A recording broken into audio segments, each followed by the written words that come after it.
Pourquoi autant de miroirs? Pourquoi autant de masques dans notre société? Pourquoi autant d'étiquettes dans notre société d'aujourd'hui, dans notre vie au quotidien? Pourquoi il y a autant de choses qui peuvent se passer dans notre vie aujourd'hui? Et ça, c'est la question qu'on voudrait se poser aujourd'hui. Pourquoi autant de masques? Pourquoi autant de miroirs? Et ça, c'est quelque chose que je pense qu'on a tous vécu. Qu'on vient et qu'on te met une étiquette. Qu'on vient et qu'on te dit que tu es ceci, que tu es cela. Mais est-ce que c'est ça qui me représente vraiment? Est-ce que c'est ça mon identité en Christ? Et c'est à partir de là que je me rends compte, le constat qu'on a fait la semaine dernière, que notre société, il ne va pas bien. Notre société, notre jeunesse, nos enfants, ils ne vont pas bien. Et ça, c'est une réalité, mes amis. C'est une réalité qu'aujourd'hui, ils ne vont pas bien. Regardez un petit peu cette enquête-là qui a été faite par l'université de Bordeaux. Et cette université-là, il a montré dans l'année 2020, après le Covid, qu'un chiffre alarmant préoccupait énormément les jeunes universitaires. 4 universitaires sur 10, aujourd'hui, ils ont des problèmes de dépression sévère. Et parmi ces jeunes, 10, de ces 10, il y a eu 3 qui sont pensés et qui sont eu des tentatives de suicide. Et tu te dis, ouais, mais Léo, ça c'est la jeunesse. Mais est-ce que cette jeunesse-là, il ne nous correspond pas aussi? Est-ce que cette jeunesse-là, elle ne représente pas aussi notre quotidien? La question c'est, pourquoi ils sont là? Pourquoi cette jeunesse, pourquoi notre société aujourd'hui, elle est remplie de masques et de miroirs? Pourquoi 4 des 10 jeunes, ils sont en dépression grave? Regardez cette deuxième enquête, parce qu'elle est assez interpellante. Cette deuxième enquête, c'était faite par le groupe Barna. C'est un groupe qui fait des enquêtes gigantesques.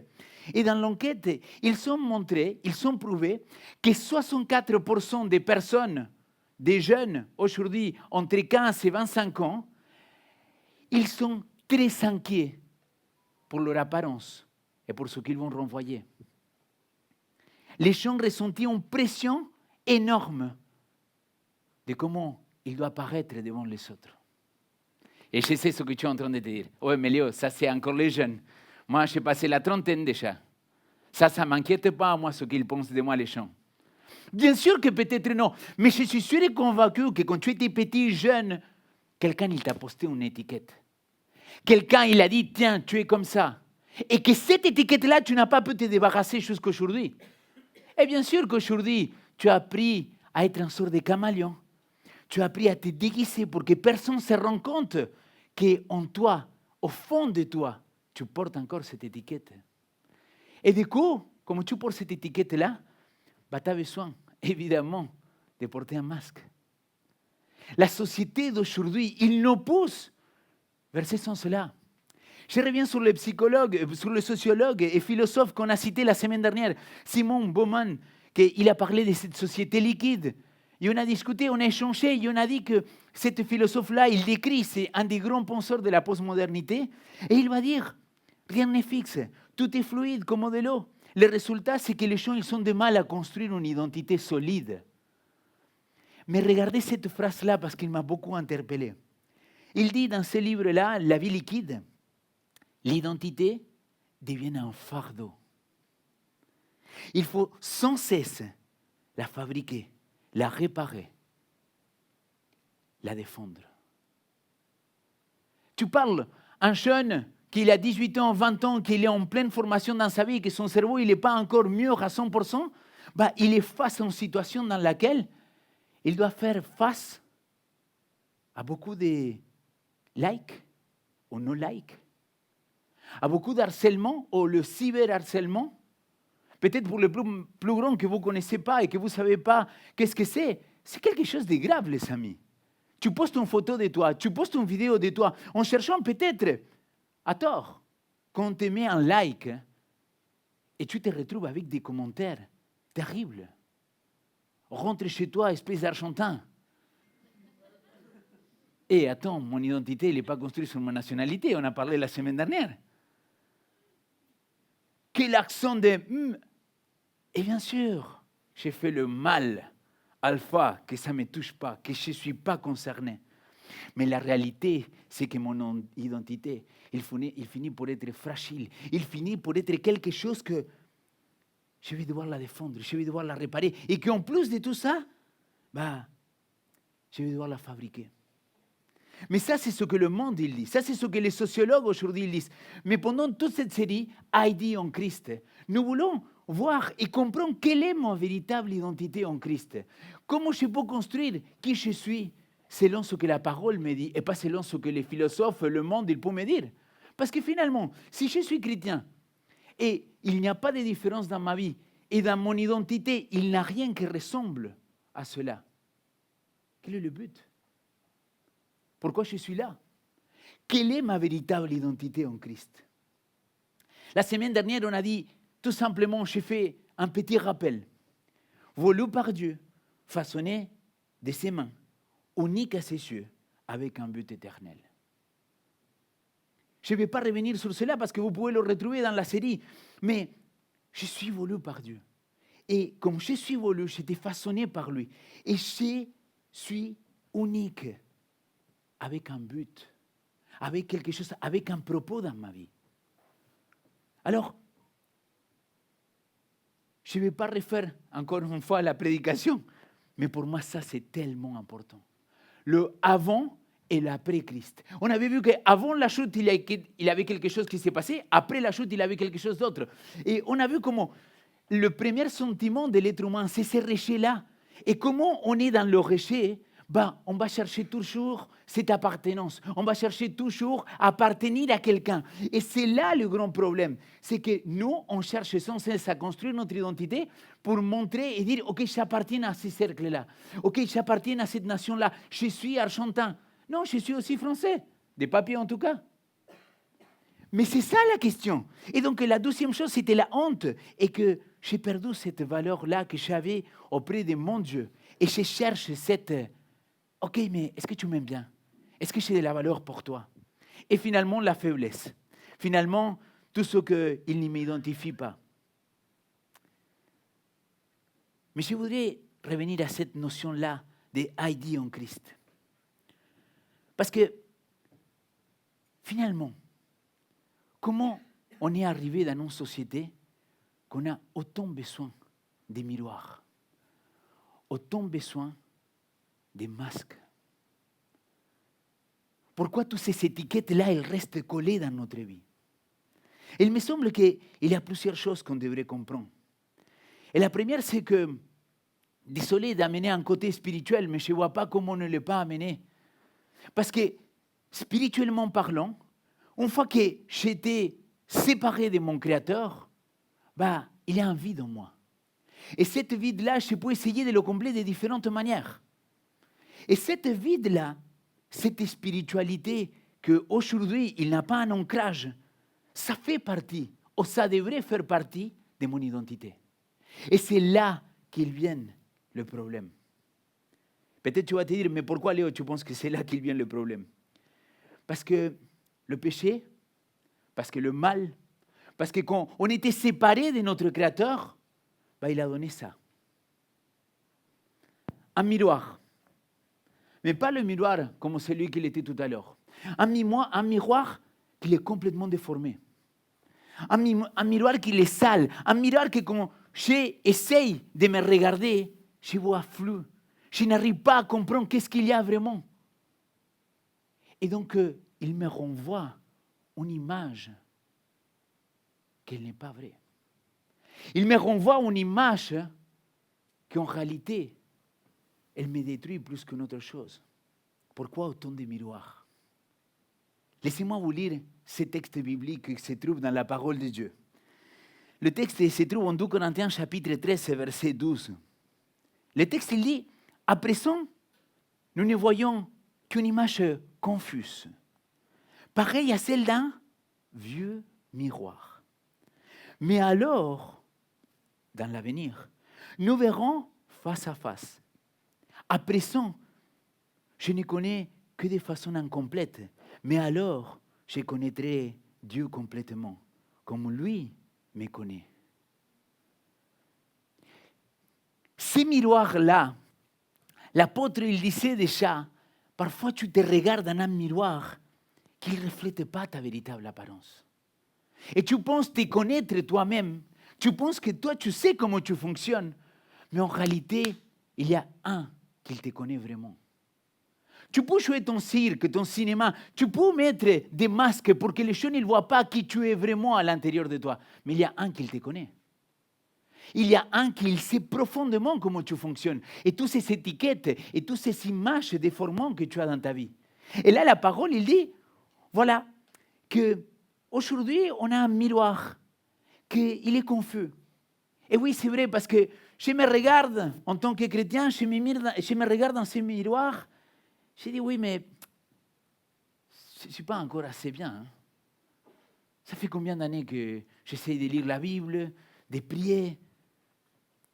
J'ai quand même pas mal de bêtises quand même encore. Hein. Et là, finalement, il y a cette culpabilité qui te ronge depuis l'intérieur. Alors, je répète ma question. Pourquoi autant de miroirs et pourquoi autant de masques? Je pense que la première réponse, c'est parce qu'aucune personne dans ce monde, il est né et il a dit, j'appartiens. Tous, à cause de quelque chose que la science ne peut pas expliquer, mais que pour moi, la spiritualité, il l'explique assez bien. À un moment ou à un autre, on sent tous le rejet. Toi, moi, n'importe qui. On s'est toujours, un jour, dans notre vie, dans notre enfance, dans notre jeune enfance, dans notre adolescence, rejeté par les autres. Ça vous est déjà arrivé ou pas? Ah, waouh, vous êtes vraiment des mannequins. Vous êtes des enfants de Dieu. Amen, là. Oh là là. La question, c'est, si je me sens rejeté, et je ne peux pas me montrer vraiment comme je suis, c'est sûr et certain que je vais avoir besoin de mettre un masque. Parce que je veux paraître quelque chose que je ne suis pas en réalité. Et ça, c'est pour moi la première raison pour laquelle on met ces masques-là. La deuxième raison, c'est parce qu'on vit dans une culture de l'image. Tout à l'heure, on voyait, je suis triste, je pleure, je prends mon smartphone, je prends mon attel. Photo. Et la tristesse, elle revient. La tristesse, d'ailleurs, elle n'est jamais partie. Le seul truc qu'il fait, c'est un masque. Et d'ailleurs, souvent, pour les plus jeunes, on va mettre un filtre, n'est-ce pas? Pour que j'ai la peau plus lisse, pour que je sois plus mince, pour que mes yeux ils ressaltent un peu plus, pour qu'on voit mes beaux yeux verts. Des filtres. Le troisième élément, pourquoi il y a autant de masques et de miroirs, c'est parce qu'à l'intérieur de nous, mes amis, tout au fond de nous, on n'est pas capable de s'accepter tel que nous sommes. Et c'est là le problème identitaire. C'est que tu veux ressembler à quelque chose qu'en réalité tu n'es pas. C'est qu'en réalité tu veux montrer au monde quelque chose, à la société, à tes copains, à ta copine, à ton copain, que tu n'es pas. Et du coup, tu as besoin de mettre un masque. Parce que tu veux cacher toutes ces étiquettes. J'ai commencé ce message en disant que des 10 jeunes, 4, ils ont des problèmes dépressifs. Et que 3, ils sont carrément des tentatives de suicide. Et si je te dis que les réseaux sociaux, c'est la troisième raison pour laquelle beaucoup de jeunes, ils sont tombés dans la dépression. Ils sont tombés dans l'idée de se suicider. Est-ce que tu t'es déjà fait cyberharceler? Est-ce qu'il y a quelqu'un déjà qui t'a pris sur Internet sans te connaître, en anonyme, et il commence à t'insulter, à te traiter de tous les noms? Ok, qu'il y a une personne qui me dit « Ouais, mais Léo, t'es gros, t'es moche. » Aujourd'hui, avec 42 ans, qu'est-ce que je m'en fiche? Mais quand j'avais 20 ans, je faisais même des pompes pour ne pas être gros. Ça, c'est quand j'avais 20 ans. Ne me dis pas, s'il te plaît, que l'image que tu veux envoyer de l'autre, tu n'attends pas que l'autre il te la renvoie de quelque manière. Et donc, tu es en train de chercher cette acceptation. Et en plus que tu cherches l'acceptation de l'autre, dans ce monde-là, qu'il est tellement rempli des médias, de l'image, tu vas sans limite et non-stop chercher à plaire.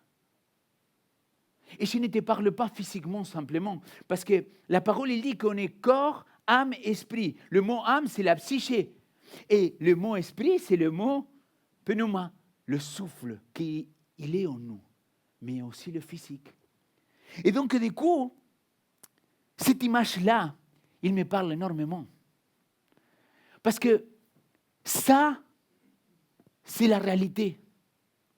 Ça, c'est ce qui se passe dans notre société aujourd'hui. Avec un miroir déformant dans lequel je me vois, et quand je me vois quelque chose que je ne suis pas en réalité. Physiquement, il y a des gens qui souffrent parce que quelqu'un, il a dit tu es gros, tu es grosse. Et à partir de là, il commence un traumatisme qu'il va prendre des années. Et que finalement, il va dire, ok, il ne reste pas aucun autre remède dans ma vie que me faire violence à moi-même pour perdre tous ces kilos. Mais tu te rends compte que de quels kilos on parle, mon frère? La réalité que tu es en train de voir, ce n'est pas la bonne. Et comme ce n'est pas bonne, tu vas essayer de mettre un masque. Tu vas essayer de mettre le masque et de dire, non, je suis en surpoids, mais moi ça me va très bien. J'accepte mon style de vie avec une obésité morbide, mais je l'accepte. Et du coup, la société d'aujourd'hui va dire bravo. Allez, vas-y, on applaudit. Obésité morbide. Des modèles. Attends. Je m'en fiche de ton apparence physique, mais le Seigneur, il ne s'en fiche pas. Dès que tu vas souffrir physiquement. Et là, on commence à comprendre que ce miroir-là, il est déformant. Que ce que les gens, ils me renvoient, il n'est pas vrai. Mais qu'est-ce qu'on va faire pour se consoler? Parce qu'on est déprimé, parce qu'on est triste, parce qu'on n'arrive pas. On commence à scroller, pendant des heures. Et là, tu passes la nuit à scroller. Et mentalement, tu ne vas pas bien. Mentalement, tu ne vas pas bien parce que tu scrolles. Je ne suis pas en train de diaboliser les réseaux sociaux parce que vous savez que je m'en sers beaucoup. Mais la question, c'est quelle place je donne à ces réseaux aujourd'hui? Parce que si je scrolle pendant des heures et des heures, tu sais ce qu'il va se passer? C'est que ton spiritualité aussi, elle va être mise en jeu. Le physique, tu es touché, mais la spiritualité aussi. Et donc, du coup, écoute, je pense que j'avais 37 ans, 35 peut-être, 25, quand TikTok il était créé. Non, c'est pas vrai. Et je me suis connecté à TikTok. Je voulais avoir un compte TikTok. Ok, ils se sont dit, mâle, homme, la trentaine, il faut qu'on les montre que des nanas en semi-poil. Et moi, j'ai dit, attends, qu'est-ce que c'est ça? Et là, je sais pas, j'ai dit, oh là, Seigneur, aide-moi. Bon, c'est intéressant quand même. Et là, tu commences à scroller. Tu penses que ça, il n'a pas de répercussion dans ton esprit, dans ta tête? Arrête de mentir, mon ami. À n'importe qui, ça va les toucher. Je parle pour les hommes parce que tu vois, je suis homme. Mais pour vous, les femmes, quand tu vois une femme, une fille devant toi, qu'il est un stéréotype de quelque chose que les hommes, ils sont construits, ou que les femmes, ils sont construits. Et tu vois ça, et tu te dis, mais j'ai trop de fesses, mais j'ai trop de seins, je n'ai pas assez de seins, mais je ne suis pas assez belle, mais il faudrait que je m'ajoute un peu plus de poitrine, il faudrait que je me fasse un petit lifting, un petit de botox. Et de plus en plus les gars, donc ne rigolez pas les mecs, parce que je sais que nous aussi, on est concernés. Mais pourquoi? Parce que tu as une image que tu cherches à plaire et à faire qui n'est pas vraie. Et c'est là le problème, c'est là que ça commence. Mais mes amis, spirituellement, c'est aussi terrible. Parce que quand toi, tu rentres dans cette dynamique-là, tu vas peut-être regarder des trucs que tu sais qu'ils ne sont pas alignés avec ce que tu veux croire ou avec ce que tu veux faire. Et je ne parle pas que de pornographie, je parle peut-être de savoir que tu as travaillé à 7 heures du matin, que tu as commencé à regarder une série sur Netflix et que c'est 3h47 et que tu n'es toujours pas couché. Et le lendemain, tu as un caractère de chien et tu te dis, comment c'est possible que j'ai un caractère de chien comme ça? Ben, mon ami, tu as dormi que 3 heures. C'est normal. Les répercussions, ils sont beaucoup plus. Mais spirituellement, tu sais ce qu'il va se passer? Quand toi, tu tombes dans la pornographie, dans les excès, dans peu importe, ce qui va se passer, c'est que tu vas avoir une petite voix, je ne sais pas d'où, comment ou pourquoi, qui va te chuchoter. Tu es vraiment sale, Léo. Hein? Après, tu vas aller prêcher. Après d'avoir scrollé sur TikTok et regardé des filles semi à poil, mais vraiment, tu te crois que... Et là, il commence un débat intérieur. Et là, je dis, je ne suis pas digne, désolé les gars, je ne viens pas prêcher. Ça, c'est la fausse identité. Et comme ta fausse identité, il est construit sur une image qu'elle n'est pas réelle, bah, tu commences à accepter toutes les étiquettes qu'on va te mettre. Et tu vas devoir commencer à mettre des masques. Et c'est ça le problème le plus grand. C'est que quand je me regarde dans le miroir, comment on m'a dit, t'es nul, je le crois. Je suis nul. Et oui, je suis nul, je n'ai pas réussi mon examen. Et les gamins, à l'école primaire, ils peuvent être carrément cruels, les amis. Hein? Je ne sais pas, en espagnol, je connais tellement de surnoms pour les enfants. Oh là là. Je ne sais pas si j'étais un harcelé ou un harceleur, mais dans tous les cas, les enfants, ils peuvent être cruels. Et quand on te traite des gros, bien sûr, ça, ou des grosses, ah, mais moi, ça ne me touche pas du tout, ça. Tu parles. Quand on te traite que tu es nul, que tu es grosse, que tu es moche et que tu ne pourras jamais plaire à quelqu'un, qu'il n'y a personne au monde qui va vouloir t'épouser physiquement, c'est violent, les amis. Mais psychologiquement, quand on te dit, tes copains, ta famille, tes amis, l'entourage, tu es un bon à rien. Là aussi, les amis, c'est violent. Parce que psychiquement, je commence à construire quelque chose qui n'est pas vrai. Je commence à faire un chemin de vie dans lequel je dis, je ne vais jamais y arriver. Je suis nul. Tout ce que je commence, je ne le finis pas. Tout ce que j'ai fait dans ma vie, je n'arrive à rien. Il n'y a aucun patron qui va vouloir me garder. Il n'y a aucun prof qui pourra valider mes examens. Et tu commences à construire des étiquettes sur des bases qui ne sont pas bonnes. Croyants ou pas croyants, chrétiens ou pas chrétiens, la société, elle fonctionne comme ça, les amis.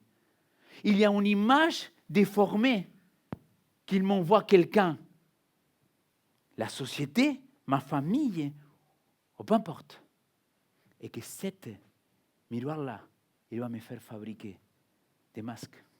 Il va me montrer à quel point tu es un raté, tu es une erreur, tu es un étranger, tu es un divorcé. Qu'est-ce que tu pourrais venir dire si tu as échoué dans tous tes mariages? On va te mettre une étiquette. Et les étiquettes, de plus en plus, notre société, il les met. Et dans les deux sens. Vous avez déjà entendu des parents qui disent, ouais, mon enfant, il se comporte mal parce que c'est HPI. Il est haut potentiel insupportable. Ah non, c'était intellectuel.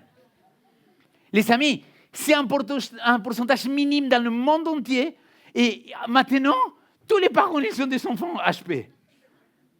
Et du coup, tu vas venir et tu vas aller mettre l'étiquette à ton enfant. Mais toi, mon enfant,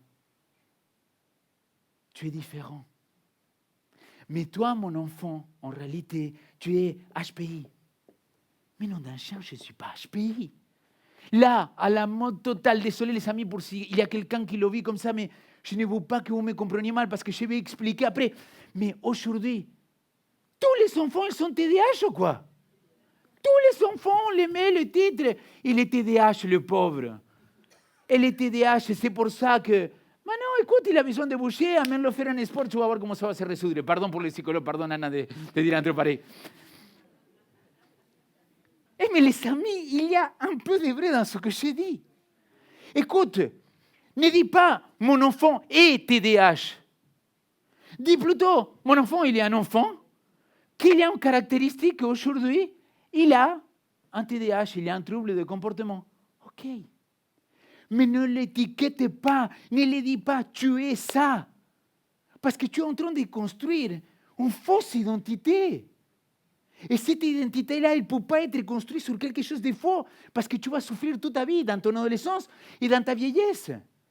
Combien de personnes je rencontre qui sont arrivées à la retraite et qu'aujourd'hui, ils me disent « Ah Léo, je voudrais avoir l'expérience que j'ai aujourd'hui. Je voudrais quand même m'en ficher un petit peu du regard des autres, quoi. » Qu'est-ce qu'on s'en fiche si l'autre il pense que je suis moche ou pas moche, si je me sens beau? Vous voyez ce que je suis en train de dire? Pardon chérie, parce que je vais raconter un truc que tu ne vas pas aimer. Quand on a commencé à sortir ensemble avec Karen, je l'ai raconté 40 000 fois déjà, j'avais quand même 30 kilos de moins. Et écoute, un jour Karen elle me dit, mais chérie, là, tu es grand mon amour. Tu ne me plais pas autant qu'avant. Mais l'a dit avec beaucoup plus de délicatesse. Hein?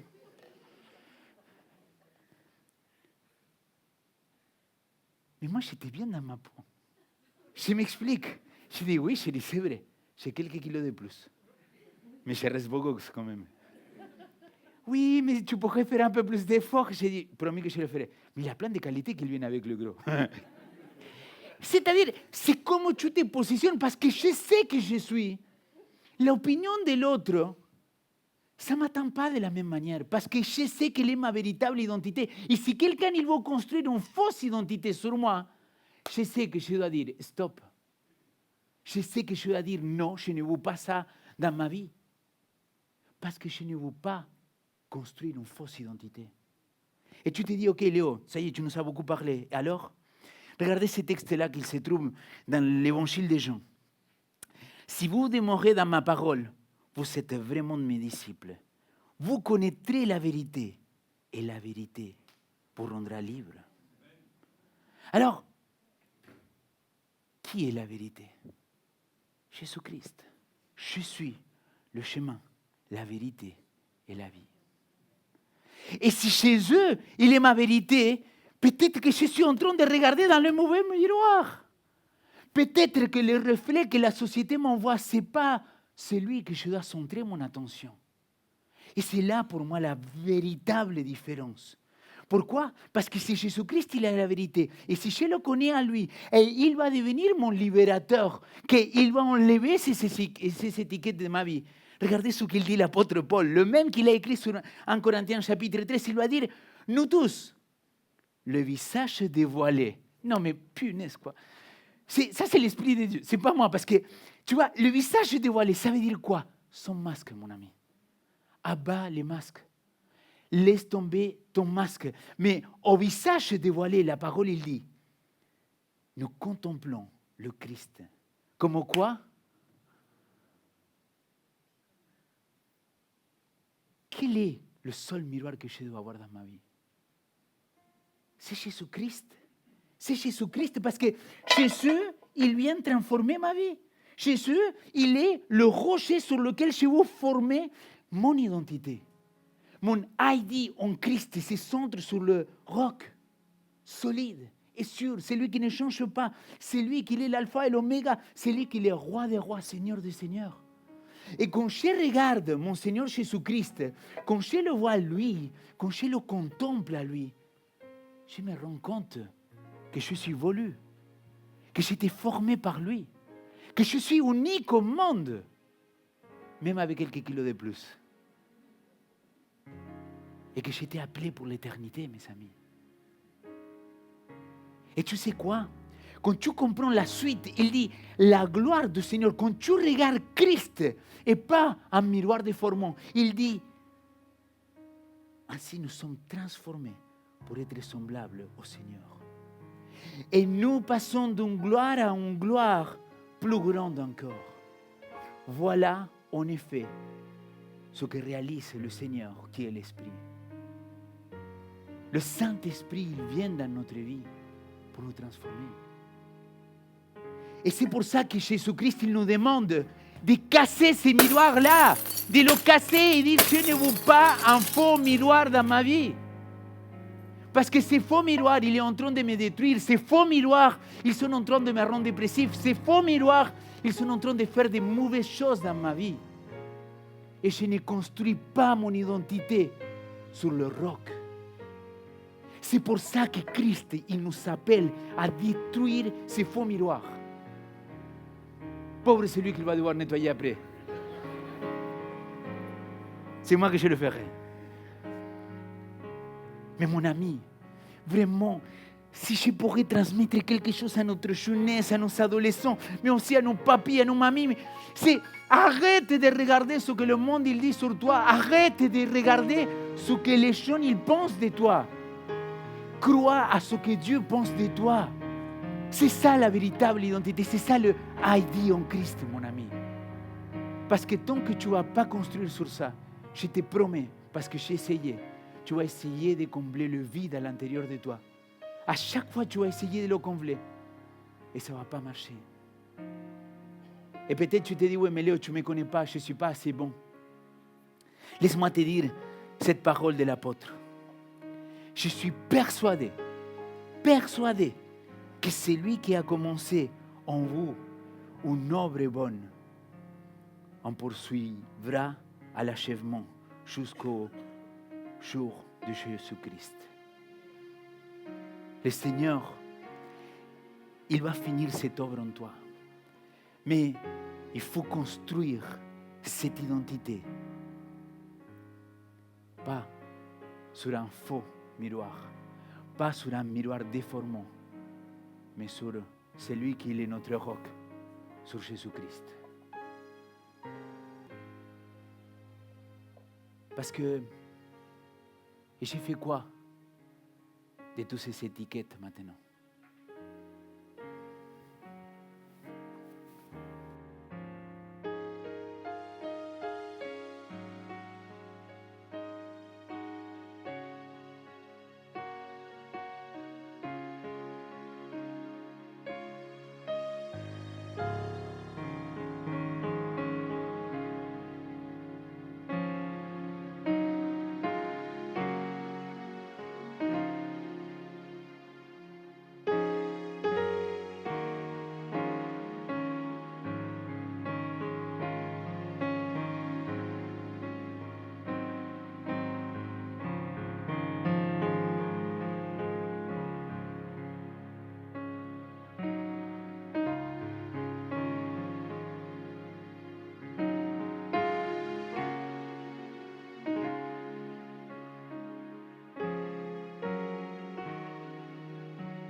Je suis tellement convaincu, mes amis, que le Seigneur, il cherche à enlever ces étiquettes dans notre vie.